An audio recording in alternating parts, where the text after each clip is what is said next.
1.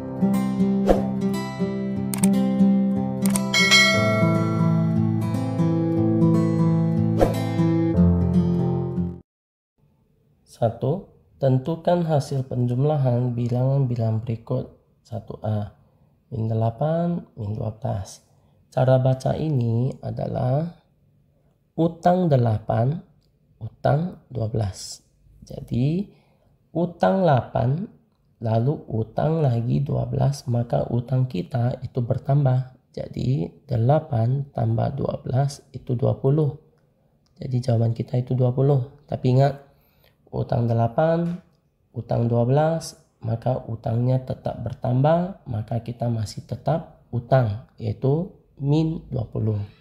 Ini adalah jawaban yang A. Sekarang kita lihat yang B. B, 6 dikurang min 10. Ingat, dalam matematika kalau min dengan min ketemu yang berdekatan itu akan menjadi positif. Jadi kedua ini akan diganti menjadi positif kalau negatif dengan negatif itu berdekatan. Kalau untuk A itu tidak berdekatan karena negatif ini dengan negatif ini dipisahkan oleh angka 8. Maka ini tidak berdekatan, cara bacanya utang 8, utang 12. Kalau untuk soal B beda. Ini tanda negatif dengan tanda negatif berdekatan dan tidak dipisahkan oleh angka, maka negatif dengan negatif ketemu menjadi positif. Sekarang kita sambung lagi, yaitu depan 6 positif 10. Ingat, negatif ini dengan negatif ini udah menjadi positif, maka angka yang diturun adalah angka 10 saja.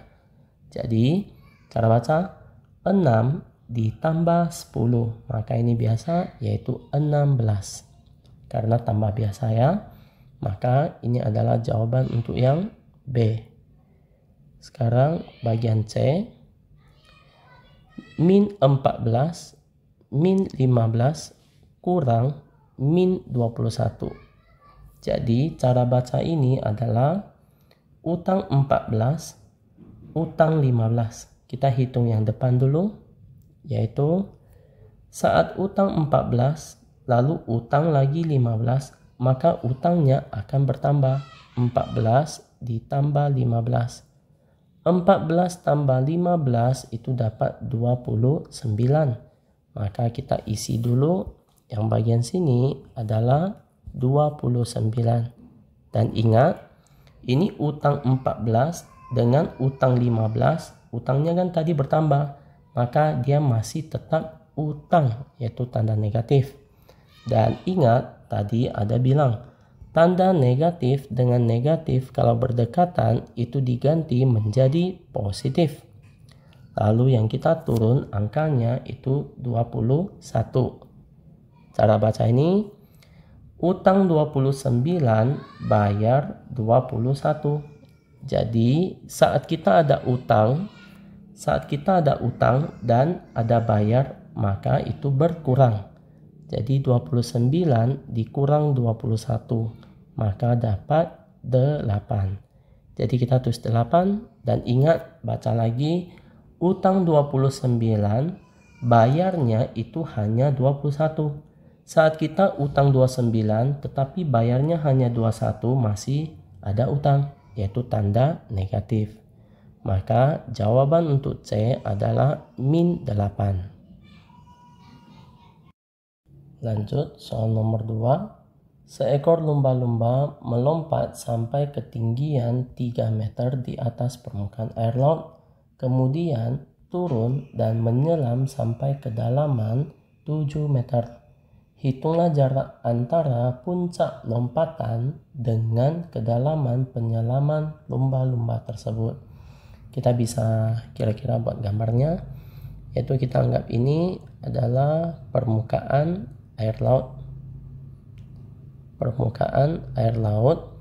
Lalu lumba-lumba itu melompat sampai ketinggian 3 meter di atas permukaan air laut. Kita anggap ini lumba. Ini dia lompat di atas permukaan air laut itu 3 meter. Kemudian turun dan menyelam sampai kedalaman 7 meter. Ini turun dan menyelam sampai kedalaman 7 meter. Ini bagian lumba-lumba yang sekarang. Karena berada di bawah permukaan air laut, itu kita kasih tanda negatif. Ingat, di atas permukaan air laut itu adalah positif, dan di bawah permukaan air laut itu adalah negatif. Jadi, pertanyaan, hitunglah jarak antara puncak lompatan dengan kedalaman penyelaman lumba-lumba tersebut. Kalau mau cari jarak, itu seperti cari selisih. Jadi kita hitung jarak, atau nama lain yaitu selisih. Selisih itu harus pakai bilangan yang lebih besar dikurang bilangan yang lebih kecil. Bilangan yang lebih besar adalah 3 meter dikurang bilangan yang lebih kecil adalah min 7 meter. Pakai cara kayak tadi, yaitu negatif dengan negatif ketemu akan menjadi positif. Maka 3 meter positif 7 meter. 3 meter ditambah 7 meter maka dapat 10 meter. Maka jarak antara puncak lompatan dengan kedalaman penyelaman lumba-lumba tersebut adalah 10 meter. Ini jaraknya ya.